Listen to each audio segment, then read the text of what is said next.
야곱은 이집트에 곡식이 있다는 말을 듣고서 아들들에게 말하였다. 얘들아, 왜 서로 얼굴들만 쳐다보고 있느냐? 야곱이 말을 이었다. 듣자 하니 이집트에 곡식이 있다고 하는구나. 그러니 그리로 가서 곡식을 좀 사오너라. 그래야 먹고 살지. 가만히 있다가는 굶어 죽겠다. 그래서 요셉의 형 10명이 곡식을 사려고 이집트로 갔다. 야곱은 요셉의 아우 베냐민만은 형들에게 딸려 보내지 않았다. 베냐민을 같이 보냈다가 무슨 변이라도 당할까 보아 겁이 났기 때문이다. 가나안 땅에도 기근이 들었으므로 이스라엘의 아들들도 곡식을 사러 가는 사람들 틈에 끼었다. 그때 요셉은 나라의 총리가 되어서 세상의 모든 백성에게 곡식을 파는 책임을 맡고 있었다. 요셉의 형들은 거기에 이르러서 얼굴을 땅에 대고 엎드려 요셉에게 절을 하였다. 요셉은 그들을 보자마자 곧바로 그들이 형들임을 알았다. 그러나 짐짓 모르는 채 하고 그들에게 엄하게 물었다. 당신들은 어디에서 왔소? 그들이 대답하였다. 먹거리를 사려고 가나안 땅에서 왔습니다. 요셉은 형들을 알아보았으나 형들은 요셉을 알아보지 못하였다. 그때 요셉은 형들을 두고 꾼 꿈을 기억하고 그들에게 말하였다. 당신들은 첩자들이요. 이 나라의 허술한 곳이 어디인지를 엿보러 온 것이 틀림없소. 그들이 대답하였다. 아닙니다, 총리어른. 소인들은 그저 먹거리를 사러 왔을 뿐입니다. 우리는 한 아버지의 자식들입니다. 소인들은 순진한 백성이며 첩자가 아닙니다. 그가 말하였다. 아니요, 당신들은 이 나라의 허술한 곳이 어디인지를 엿보러 왔소. 그들이 대답하였다. 소인들은 형제들입니다. 모두 12입니다. 가나안 땅에 사는 한 아버지의 아들들입니다. 막내는 소인들의 아버지와 함께 있고 또 하나는 이렇습니다. 요셉이 그들에게 말하였다. 내 말이 틀림없소. 당신들은 첩자들이요. 그러나 당신들이 진실을 증명할 길은 있소. 바로께서 살아계심을 두고 맹세하오. 당신들이 막내 아우를 이리로 데려오지 않으면 당신들은 여기에서 한 발자국도 벗어나지 못하오. 당신들 가운데서 한 사람을 보내어 당신들 집에 남아있는 아우를 이리로 데려오게 하고 나머지는 감옥에 가두어 두겠소. 나는 이렇게 하여 당신들이 한 말이 사실인지를 시험해 보겠소. 바로께서 살아계심을 두고 맹세하오. 당신들이 그렇게 하지 못하면 당신들은 첩자라는 누명을 벗지 못할 것이요. 요셉은 그들을 감옥에 사흘 동안 가두어 두었다. 사흘 만에 요셉이 그들에게 말하였다. 나는 하나님을 두려워하오. 당신들은 이렇게 하시오. 그래야 살 수 있소. 당신들이 정직한 사람이면 당신들 형제 가운데서 한 사람만 여기에 갇혀 있고 나머지는 나가서 곡식을 가지고 돌아가서 집안 식구들이 허기를 면하도록 하시오. 그러나 당신들은 반드시 막내 아우를 나에게로 데리고 와야 하오. 그래야만 당신들의 말이 사실이라는 것을 증명할 수 있을 것이며 당신들이 죽음을 면할 것이오. 그들은 그렇게 하기로 하였다. 그들이 서로 말하였다. 그렇다. 아우의 일로 벌을 받는 것이 분명하다. 아우가 우리에게 살려달라고 애원할 때에 그가 그렇게 괴로워하는 것을 보면서도 우리가 아우의 애원을 들어주지 않은 것 때문에 우리가 이제 이런 괴로움을 당하는구나. 루벤이 그들에게 대답하였다. 그러기에 내가 그 아이에게 못할 짓을 하는 죄를 짓지 말자고 하지 않더냐. 그런데도 너희는 나의 말을 들은 채도 하지 않았다. 이제 우리가 그 아이의 핏값을 치르게 되었다. 그들은 요셉이 통역을 세우고 말하였으므로 자기들끼리 하는 말을 요셉이 알아듣는 줄을 전혀 알지 못하였다. 듣다 못한 요셉은 그들 앞에서 잠시 물러가서 울었다. 다시 돌아온 요셉은 그들과 말을 주고받다가 그들 가운데서 시므온을 끌어내어서 그들이 보는 앞에서 끈으로 묶었다. 요셉은 사람들을 시켜서 그들이 가지고 온 통에다가 곡식을 채우게 하고 각 사람이 낸 돈은 그 사람의 자루에 도로 넣게 하고 또 길에서 먹을 것은 따로 주게 하였다. 요셉이 시킨 대로 다 되었다. 그들은 곡식을 나귀에 싣고 거기를 떠났다. 그들이 하룻밤 묵어갈 곳에 이르렀을 때에 그들 가운데서 한 사람이 자기 나귀에게 먹이를 주려고 자루를 풀다가 자루 아귀에 자기의 돈이 그대로 들어있는 것을 보았다. 그는 이것을 자기 형제들에게 알렸다. 내가 낸 돈이 도로 돌아왔다. 나의 자루 속에 돈이 들어있어. 이 말을 들은 형제들은 얼이 빠진 사람처럼 떨면서 서로 쳐다보며 한탄하였다. 하나님이 어찌하여 우리에게 이런 일을 하셨는가? 그들은 가나안 땅으로 아버지 야곱에게 돌아가서 그동안 겪은 일을 자세히 말씀드렸다. 그 나라의 높으신 분이 우리를 보더니 엄하게 꾸짖고 우리를 그 나라를 엿보러 간 첩자로 여기는 것입니다. 그래서 우리는 그에게 우리는 정직한 사람입니다. 우리는 첩자가 아닙니다. 우리는 모두 한 아버지의 자식들로서 12형제입니다. 하나는 잃고 또 막내는 가나안 땅에 우리 아버지와 함께 있습니다 하고 말씀을 드렸습니다. 그랬더니 그 나라의 높으신 분이 우리에게 이르기를 어디 너희가 정말 정직한 사람들인지 내가 한번 알아보겠다. 너희 형제 가운데서 한 사람은 여기에 나와 함께 남아있고 나머지는 너희 집안 식구들이 굶지 않도록 곡식을 가지고 돌아가거라. 그리고 너희의 막내 아우를 나에게로 데리고 오너라. 그래야만 너희가 첩자가 아니고 정직한 사람이라는 것을 내가 알 수 있겠다. 그런 다음에야 내가 여기 잡아둔 너희 형제를 풀어주고 너희가 이 나라에 드나들면서 장사를 할 수 있게 하겠다 하였습니다. 그들은 자루를 비우다가 각 사람의 자루에 각자가 치른 그 돈꾸러미가 그대로 들어있는 것을 보았다. 그들과 그들의 아버지는 그 돈꾸러미를 보고서 모두들 겁이 났다. 아버지 야곱이 아들들에게 말하였다. 너희가 나의 아이들을 다 빼앗아 가는구나. 요셉을 잃었고 시므온도 잃었다. 그런데 이제 너희는 베냐민마저 빼앗아 가겠다는 거냐. 하나같이 다 나를 괴롭힐 뿐이로구나.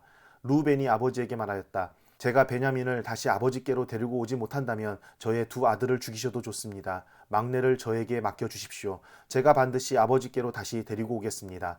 야곱이 말하였다. 막내를 너희와 함께 그리로 보낼 수는 없다. 그 아이의 형은 죽고 그 아이만 홀로 남았는데 그 아이가 너희와 같이 있다가 또 무슨 변을 당하기라도 하면 어찌하겠느냐. 너희는 백발이 성성한 이 늙은 아버지가 슬퍼하며 죽어서 수올로 내려가는 꼴을 보겠다는 거냐.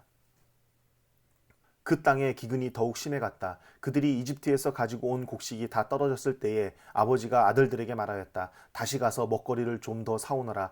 유다가 아버지에게 말하였다. 그 사람이 우리에게 엄하게 경고하면서 너희가 막내 아우를 데리고 오지 않으면 다시는 나의 얼굴을 못 볼 것이다 하고 말하였습니다.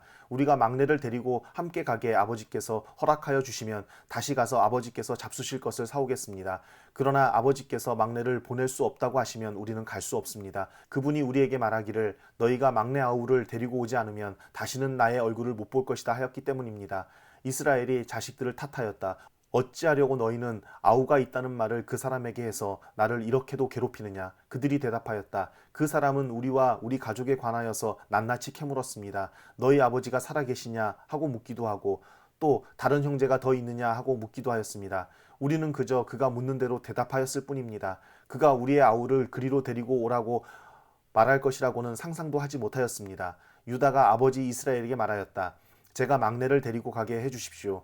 그러면 우리가 곧 떠나겠습니다. 그렇게 하여야 우리도 아버지도 우리의 어린 것들도 죽지 않고 살 수 있을 것입니다. 제가 그 아이의 안전을 책임지겠습니다. 아버지께서는 그 아이에 대해서 저에게 책임을 물어주십시오. 제가 그 아이를 아버지께로 다시 데리고 와서 아버지 앞에 세우지 못한다면 그 죄를 제가 평생 달게 받겠습니다. 우리가 이렇게 머뭇거리고 있지 않았으면 벌써 2번도 더 다녀왔을 것입니다. 아버지 이스라엘이 아들들에게 말하였다. 꼭 그렇게 해야만 한다면 이렇게 하도록 하여라. 이 땅에서 나는 것 가운데 가장 좋은 토산물을 너희 그릇에 담아 가지고 가서 그 사람에게 선물로 드리도록 하여라. 유향과 꿀을 얼마쯤 담고 향품과 모략과 유향나무 열매와 감복숭아를 담아라. 돈도 2배를 가지고 가거라. 너희 자루 아귀에 담겨 돌아온 돈은 되돌려 주어야 한다. 아마도 그것은 실수였을 것이다. 너희 아우를 데리고 어서 그 사람에게로 가거라. 너희들이 그 사람 앞에 설 때에 전능하신 하나님이 그 사람을 감동시키셔서 너희에게 자비를 베풀게 해주시기를 빌 뿐이다. 그가 거기에 남아있는 아이와 베냐민도 너희와 함께 돌려보내준다면 더 바랄 것이 없겠다. 자식들을 잃게 되면 잃는 것이지 난들 어떻게 하겠느냐. 사람들은 선물을 꾸리고 돈도 갑절을 지니고 베냐민을 데리고 급히 이집트로 가서 요셉 앞에 섰다. 요셉은 베냐민이 그들과 함께 온 것을 보고서 자기 집 관리인에게 말하였다. 이 사람들을 집으로 데리고 가시오. 짐승을 잡고 밥상도 준비하시오. 이 사람들은 나와 함께 점심을 먹을 것이오. 요셉이 말한 대로 관리인이 그 사람들을 요셉의 집으로 안내하였다. 그 사람들은 요셉의 집으로 안내를 받아 들어가면서 겁이 났다. 그들은 지난번에 여기에 왔을 적에 우리가 낸 돈이 알지도 못하는 사이에 우리의 자루 속에 담겨서 되돌아왔는데 그 돈 때문에 우리가 이리로 끌려온다. 그 일로 그가 우리에게 달려들어서 우리의 나귀를 빼앗고 우리를 노예로 삼으려는 것이 틀림없다 하고 걱정하였다.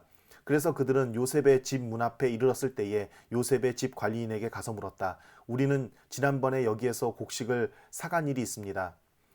하룻밤 묵어갈 곳에 이르러서 자루를 풀다가 우리가 치른 돈이 액수 그대로 우리 각자의 자루 아귀 안에 고스란히 들어있는 것을 보았습니다. 그래서 우리가 그것을 다시 가지고 왔습니다. 또 우리는 곡식을 살 돈도 따로 더 가지고 왔습니다.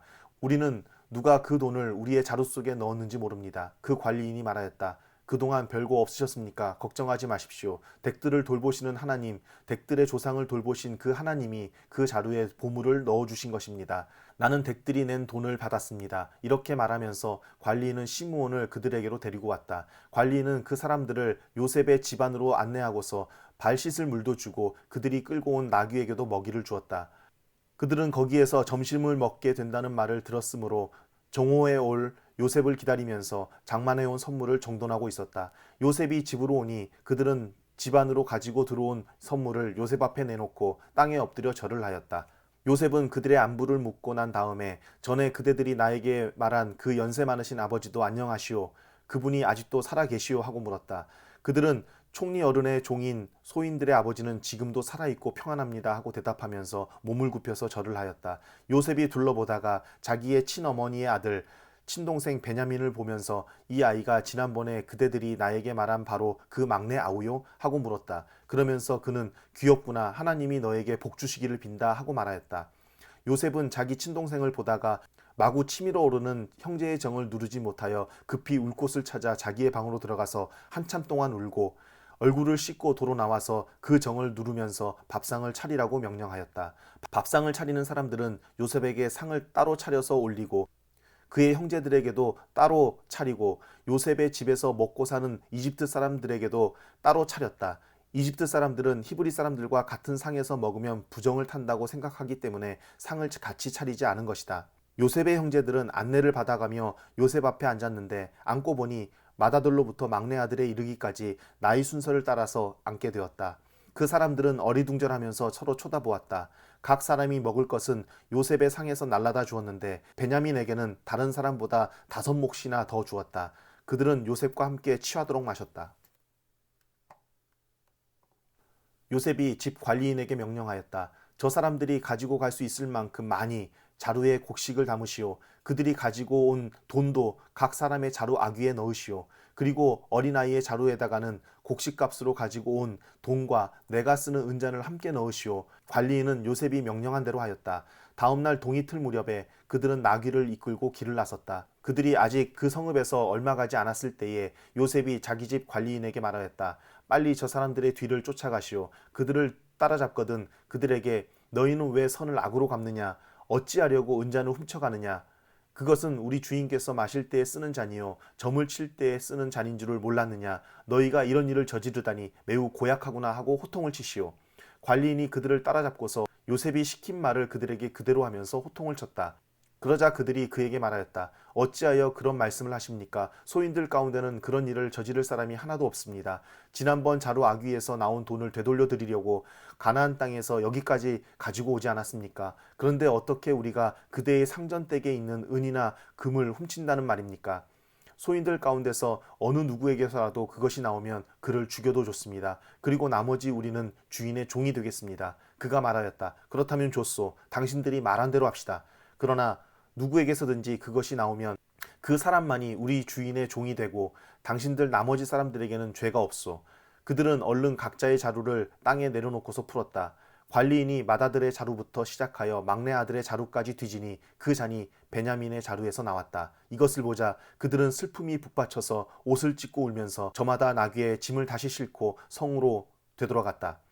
유다와 그의 형제들이 요셉의 집에 이르니 요셉이 아직 거기에 있었다. 그들이 요셉 앞에 나아가서 땅에 엎드리자 요셉이 호통을 쳤다. 당신들이 어찌하여 이런 일을 저질렀소? 나 같은 사람이 점을 쳐서 물건을 찾을 줄을 당신들은 몰랐소. 유다가 대답하였다. 우리가 주인 어른께 무슨 할 말이 있겠습니까? 무슨 변명을 할 수 있겠습니까? 어찌 우리의 죄 없음을 밝힐 수 있겠습니까? 하나님이 소인들의 죄를 들추어 내셨으니 우리와 이 잔을 가지고 간 아이가 모두 주인 어른의 종이 되겠습니다. 요셉이 말하였다. 그렇게까지 할 것은 없소. 이 잔을 가지고 있다가 들킨 그 사람만 나의 종이 되고 나머지는 평안히 당신들의 아버지께로 돌아가시오. 유다가 그에게 가까이 가서 간청하였다. 이 종이 주인 어른께 감히 한 말씀 드리는 것을 용서하여 주시기 바랍니다. 주인께서는 바로와 꼭 같은 분이시니 이 종에게 너무 노여워하지 마시기 바랍니다. 이전에 어른께서는 종들에게 아버지나 아우가 있느냐고 물으셨습니다. 그때의 종들은 늙은 아버지가 있고 그가 늙음하게 얻은 아들 하나가 있는데 그 아이와 한 어머니에게서 난 그의 친형은 죽고 그 아이만 있기 때문에 아버지가 그 아이를 무척이나 사랑한다고 말씀드렸습니다. 그때의 어른께서는 종들에게 말씀하시기를 어른께서 그 아이를 직접 만나보시겠다고 데리고 오라고 하셨습니다. 그래서 종들이 어른께 그 아이는 제 아버지를 떠날 수 없으며 그 아이가 아버지 곁을 떠나면 아버지가 돌아가실 것이라고 말씀드렸습니다. 그러나 어른께서는 이 종들에게 그 막내 아우를 데리고 오지 않으면 어른의 얼굴을 다시는 못 볼 것이라고 말씀하셨습니다. 그래서 종들은 어른의 종인 저의 아버지에게 가서 어른께서 하신 말씀을 다 전하였습니다. 얼마 뒤에 종들의 아버지가 종들에게 다시 가서 먹거리를 조금 사오라고 하였습니다만 종들은 막내 아우를 우리와 함께 보내시면 가겠지만 그렇지 않으면 갈 수도 없고 그분 얼굴을 뵐 수도 없다고 말하였습니다. 그러나 어른의 종인 소인의 아버지는 이 종들에게 너희도 알지 않느냐? 이 아이의 어머니가 낳은 자식이 둘뿐인데 한 아이는 나가더니 돌아오지 않는다. 사나운 짐승에게 변을 당한 것이 틀림없다. 그 뒤로 나는 그 아이를 볼 수 없다. 그런데 너희가 이 아이마저 나에게서 데리고 갔다가 이 아이마저 변을 당하기라도 하면 어찌하겠느냐? 너희는 백발이 성성한 이 늙은 아버지가 슬퍼하며 죽어가는 꼴을 보겠다는 거냐 하고 걱정하였습니다. 아버지의 목숨과 이 아이의 목숨이 이렇게 얽혀 있습니다. 소인이 어른의 종, 저의 아버지에게 되돌아갈 때에 우리가 이 아이를 데리고 가지 못하거나 소인의 아버지가 이 아이가 없는 것을 알면 소인의 아버지는 곧바로 숨이 넘어가고 말 것입니다. 일이 이렇게 되면 어른의 종들은 결국 백발이 성성한 아버지를 슬퍼하며 돌아가시도록 만든 꼴이 되고 맙니다. 어른의 종인 제가 소인의 아버지에게 그 아이를 안전하게 다시 데리고 오겠다는 책임을 지고 나섰습니다. 만일 이 아이를 아버지에게 다시 데리고 돌아가지 못하면 소인이 아버지 앞에서 평생 그 죄를 달게 받겠다고 다짐하고 왔습니다. 그러니 저 아이 대신에 소인을 주인 어른의 종으로 삼아 여기에 머물러 있게 해주시고 저 아이는 그의 형들과 함께 돌려보내 주시기 바랍니다. 저 아이 없이 제가 어떻게 아버지의 얼굴을 뵙겠습니까? 그럴 수는 없습니다. 저의 아버지에게 닥칠 불행을 제가 참아 볼 수 없습니다.